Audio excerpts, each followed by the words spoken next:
안녕하십니까. 기해년 개띠 운세 전반에 대한 설명을 시작하겠습니다. 자, 기해년 개띠 운세를 갖다가 설명할 때는 두 가지의 방향으로 설명을 드리고 싶습니다. 먼저 술생으로 타고난 사람의 운명에 대해서 먼저 설명을 드리고요. 두 번째, 그 술생의 기해년에 맞이하게 될 운에 대해서 설명을 드릴 생각입니다. 먼저 술생으로 태어난 사람이 세운이나 대운이나 자기의 사주에 상관없이 거쳐야 될 기본적인 운명적인 특성이 있습니다. 자, 술생에 태어났을 때 첫째,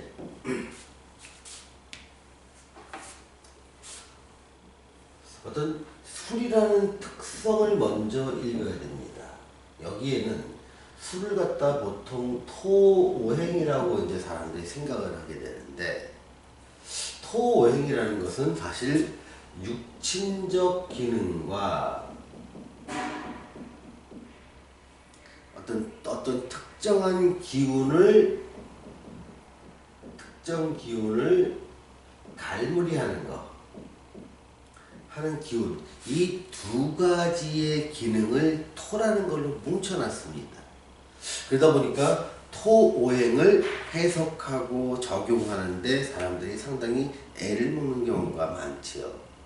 그런데 육친적 기능은 여러분들이 많이 아실 거지만, 제가 지금 여기서 초점을 맞추고 싶은 것은 바로 특정 기운을 갈무리하는 기능으로서의 토오행에 대해서 초점을 맞추고 싶은 것입니다. 자, 특정 기운을 갈무리한다는 것은 어떻게 보면은 12운성을 적용하는 거예요. 12운성을 적용했을 때 이 갈무리한다는 것을 우리는 12운성의 표현으로 묘지에 들어간다고 얘기를 합니다. 묘지에 들어간다. 그러니까 묘에 들어가는 기운은 을이라는 기운과 병이라는 기운이 술을 만나서 을은 술에서 묘지에 들어 인묘된다고 표현을 하고, 병은 술에서 인묘된다고 표현을 합니다. 그렇다고 치면 술생으로 태어난 사람의 운명, 내가 태어났다 싶으면 우리 집안의 운명이 말하는 거죠. 내가 어린 시절이나 청소년 시기까지. 그때 을의 입고 문제로 인한 집안의 어떤 변화, 병의 입고 문제로 인한 집안의 변화가 예측되는 겁니다. 자, 을의 입고로 인한 변화라는 것은 을은 어떤 특정한 기운이 뻗치는 겁니다. 또 어떤 세속적인 발전을 위한 어떤 노력이나 단계, 이런 것들, 또 교육적인 것들이 을의 기운이 뜻하는 것이지요. 그래서 술월에 태어난 사람은 우리 아이가 만약에 술월에 태어났다 그러면 내 부모나 이 아이의 부모나 조부모 아니면 가족에서 을의 입고 기운을 갖는 사람이 반드시 생기게 됩니다. 그래서 내가 사회적으로 어떤 큰 발전을 이루는데 상당히 어려움을 겪거나 아니면 세속적 발전이나 노력을 하다가 좌절되는 경우가 집안 사람들이 있게 되는 것입니다. 또는 병의 입고는 어떤 세속적인 번영을 말합니다. 또 빠른 발전을 말하는데, 이 기운이 술에서 입고됨에 따라 집안의 어떤 경제적인 몰락이랄까, 번영의 지연, 몰락, 이러한 현상들이 발생을 하게 됩니다. 그래서 띠만 갖고도 그 집안의 어떤 연고성세를 예측할 수 있는 것이지요. 그래서 만약에 술생에 자녀를 두었다 함은 특히 무술년 같은 경우가 어떤 술생의 자녀가 되겠죠. 장년 같은 경우가 이렇게 내가 술생의 자녀를 둠으로 인해서 부모가 하는 일 중에서 어떤 빠른 번영을 하다가 일정 상황에 따르면 몰락할 수 있는 기운을 가져오겠구나. 또 세속적인 발전이나 빠른 번영, 또 성장 이런 부분에 지연이 오겠구나. 이런 것들을 예측할 수가 있습니다. 또한 술 같은 경우는 어떤 글자의 물성으로도 그 사람의 성향이라든가 살아가는 모습을 알 수가 있는 것이죠. 자, 술이라는 것의 물성 자체는 겉으로 드러난 것은 상당히 거대한 규모로 커져 있지만 내부는 건조해서 이렇게 구멍이 뚫뚫뚫 뚫린 모양이 술의 물성을 갖다가 형성하는 모습입니다. 때로는 뭐 치즈같이 생기기도 하고 때로는 구멍난 돌처럼 생기기도 하고 겉의 모습은 상당히 허장이고 드러난 모습이 작아지만 속의 실제 내부에서는 고민도 많고 어떤 문제도 많이 떠안고 있는, 그러면서 겉으로는 외관이 되게 뛰어나니 허장도 있고 허세도 있고 이러한 성향들을 갖고 있는 것입니다. 그래서 술생들이 어떤 사업을 한다고 치면 꿈도 크고 규모도 상당히 커집니다. 내가 직장 생활을 한다 하더라도 내가 그 속에서의 허장이나 허세도 같이 들어있는 것이지요. 그래서 술생으로 태어났다는 것만 갖고도 이렇게 집안의 어떤 영고 성세를 예측을 할 수도 있고, 이 사람의 기본 성향 중에는 허장도 있고 허세도 있구나, 이런 것을 예측할 수가 있는 것이지요. 자, 다음으로는 술생이 기해년을 만났을 때 어떤 운적인 변화에 대해서 알아보겠습니다. 자, 술생에게는 기해년에서 이 해라는 글자 자체가 겁살에 해당됩니다. 자, 보통 사주에는 한 15가지 정도의 다양한 관법이 있는데요. 그 관법에는 전부 다 바라보는 조건들, 또 적용되는 시점, 적용되는 한계들이 존재를 하게 됩니다. 이렇게 띠를 갖다가 하나만 봐놓고 그 해의 운을 점칠 때는 고법에 기반해서 어떤 12신살론을 펼치게 되는 것이지요. 12신살론이 내용 중에서 12개의 신살이 존재를 하는데 그 중에 하나가 겁살이라는 것입니다. 자, 겁살은 보통 그 역마살의 운이 오고, 다음에 육해살의 운이 오고, 화개살의 운이 오고, 그 다음에 오는 게 겁살의 운이 옵니다. 이게 2019년이니까 여기 18년, 17년, 16년 이렇게 되면서 보통 그 술생한테는 2016년과 17년과 18년은 야, 삼재였다.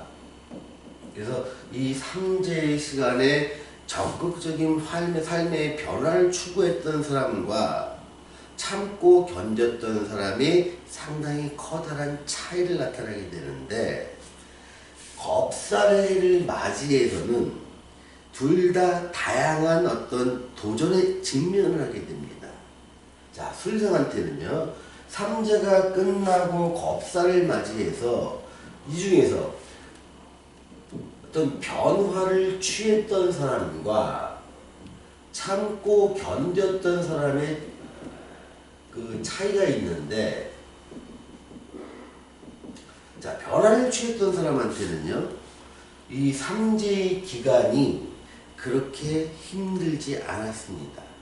그래서 변화에 따른 신체나 심리나 정신의 고단함은 있었지만 실제로 내 수입이나 내 진로 이런 것에 대해서는 새로운 길을 찾게 되지요. 그런데 이 겁살의 해를 맞이하면 이게 지금 기해년입니다. 변화했던 사람이라도 또 하나의 도전을 맞이하게 됩니다. 이 도전은 낯설고 새롭고 해보지 않은 이런 것이 장소일 수도 있고 아이템일 수도 있고 서비스일 수도 있고 내 근무지일 수도 있습니다. 이런 곳으로 발령이 나거나 그런 아이템을 취급하는 장사를 하거나 내가 아르바이트를 하거나 일을 하거나 이런 쪽에 도전이 기다리고 있습니다. 그래서 겁살의 기운에는 상당한 도전이 기다리고 있고 이 도전은 늘 희망을 갖고 있는 도전입니다. 그러니 삼재의 기간 동안에 내가 적극적인 변화를 통해서 삼재를 잘 넘기신 분이라 하더라도 기해년이 되면 이렇게 낯설고 새롭고 새로운 곳에 대한 도전이 기다리고 있으니 마음 단단히 먹고 새롭게 도전을 하는 겁니다. 늘 익숙한 환경에서 있는 것이 이 겁살의 해에서는 상당히 큰 위험을 자초하는 것입니다. 그러니 과감하게 도전하시고 삼재도 잘 넘겼는데 겁살찜이야 이러한 자세로 새롭고 새로운 것에 대해서 과감하게 액션을 취하시는 겁니다. 물론 그건 사주에 따라 많이 다릅니다. 사주의 구성과 대운에 따라서 해야 될 일과 하지 말아야 될 존재라게 됩니다. 이제 근데 겁살해라고 무조건 도전을 하면 큰일 나게 되는 것이죠. 가령 사업을 하지 말아야 될 사주와 대운에서 겁살에 도전을 한다고 해서 내가 뭔 재산을 집어넣고 사업을 한다면 정말 쫄딱 망합니다.